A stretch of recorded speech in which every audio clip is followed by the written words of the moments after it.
वरुण सिंह ठाकुर, वापी शहर यूथ कांग्रेस प्रमुख।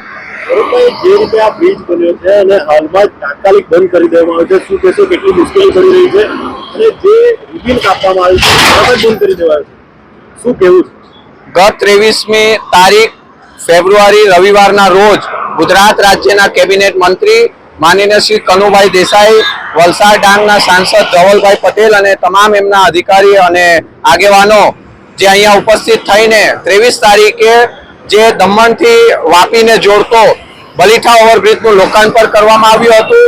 આશરે 59.92 કરોડના ખર્ચે આ બ્રિજનું નિર્માણ કરવામાં આવ્યું, પણ કેટલીક સુવિધાઓ અહીંયા લોકોને જે ઇન્ડસ્ટ્રીયલમાં જે મોટા વાહનો અવરજવર કરે છે તેમને ખૂબ સરસ રીતે એમને એનો લાભ મળતો હતો, પણ ન કારણસર 48 કલાકમાં જ આ બ્રિજને બંધ કરી દેવામાં આવ્યું। કયા કારણે બંધ કરવામાં આવ્યું એ વાપીની પ્રજાને કોઈ જાણ કરવામાં ન આવ્યું અને જો આવું જ આનું 60% હજુ કામગીરી બાકી છે, જો આની કામગીરી અધૂરી હતી તો મોટા જે પેજ પર અને મોટા જે ન્યૂઝોમાં આનું રિબિન કાપીને શું એનું મતલબ?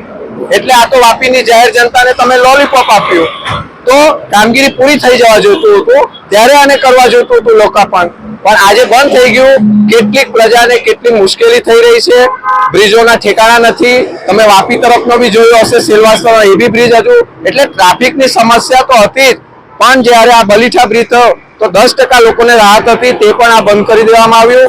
કયા કારણસર બંધ કરવામાં આવ્યું એક પણ અહીંના અધિકારી કે આગેવાનો કે નેતાઓ બોલતા નથી, જેથી કરીને ટૂંક સમયમાં આને જલ્દથી જલ્દ ચાલુ થાય અને વાપીની પ્રજાને જે લોલીપોપ આપવાનું છે તે બંધ કરે આ સરકાર।